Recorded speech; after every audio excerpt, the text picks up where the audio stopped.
Hello, BookTube. Today I'm going to be doing the top 10 nonfiction books tag. It was created by Lucas of Totally Pretentious, and his information will be linked down below. So coming up with a top 10 of my favorite nonfiction books was actually surprisingly difficult. If you watched my library tour, you will see I do not have much in the way of a nonfiction collection. The bulk of my collection is science fiction and fantasy, and then nonfiction, mostly history, and other non-science fiction and fantasy fiction make up a small rump of the rest of my collection. So I don't have a whole lot with me, and a lot of the books that are on this list I either checked out from the library or I had and I purged for one boneheaded reason or another, and I now want them back. And a goal I've had for this year is to slowly rebuild my nonfiction, primarily history collection. So, with that goal in mind, let's see what my current top 10 list is on nonfiction. Most of these, if I don't have them, which I think only 2 on this list are I actually still have, and the rest I want. So this is also a bit of a shopping list. So number 10, The Red Hourglass by Gordon Grice. This is a work of nature writing where Gordon Grice looks at several predators, from black widows to brown recluses, tarantulas, pigs, so on and so forth, and just really looks at their natural history, how they relate to their environment, how they relate to people, and just really the awe of these creatures. And it's a really good book. I've read it twice and love it every time I've read it. So, number 9, God Save Texas by Lawrence Wright.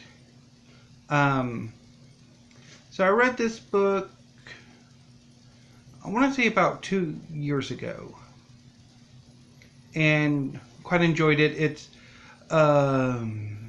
a mix of history and political writing and culture writing that just vividly captures the state of Texas, and it is just brilliant.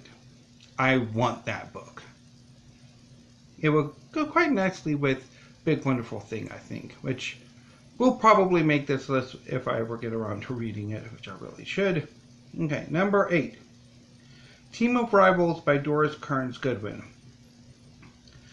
This is a group biography of Abraham Lincoln and his cabinet during the Civil War. And it is very brilliantly done. Particularly, I think, in Goodwin's attention, the attention she pays to, like, Seward and Chase and some of the others. I quite liked it. This is one of the books that I had, I didn't actually read it when I had it. I actually checked it out from the library and read it then and really enjoyed it. Number 7 is The Proud Tower by Barbara Tuchmann. So this is her history of the late 19th and early 20th centuries in the lead up to World War I. And it is brilliantly done, I think. Definitely want to get this at some point very soon and reread it. Number 6 is Ancient Syria by Trevor Bryce. This is a more recent read for me. I think I read it last year. And it's a history of ancient Syria. And it is very well done. Quite enjoy it. Number 5 is Ancient Near East by Marc van de Mieroop. This is very similar to ancient Syria, although moving the attention mostly to Mesopotamia, and it is a brilliant history. I mean, and I quite enjoyed it. I've read it 2 or 3 times, and I've interlibrary loaned it from my library, and quite enjoy it. Really, really want a copy, but unfortunately, it is rather expensive. Number 4, The Story of Egypt by Joann Fletcher. So I first read this from my local library and really loved it. It's, I would say, probably the best history of Egypt that my library carries. So I really wanted a copy of it, and I bought a copy a few months ago through a Libris. Quite happy to have it, and I'm looking forward to rereading it in the near future.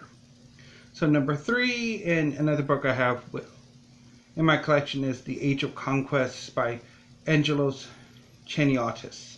This is a history of the Mediterranean world from Alexander to the Emperor Hadrian, and it is very brilliantly done.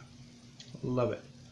Number 2, another book that I desperately want but is probably rather expensive to pick up, is The Last Medieval Queens.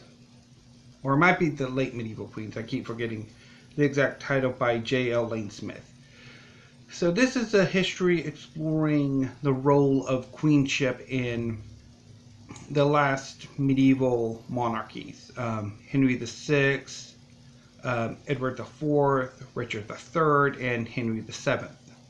And what roles their queens played, their finances, their relations to their subjects, and it is very, very fascinating. And number 1, The Franco-Prussian War by Geoffrey Wawro. I bought this book through the History Book Club in the early 2000s. Gobbled it up, loved it. I think I read it a few times, and just every time I really enjoy it. Wawro's writing is really really good, and quite enjoyed it. And this is one of those things that I don't have it anymore. It's like one of my more boneheaded unhauls or purges.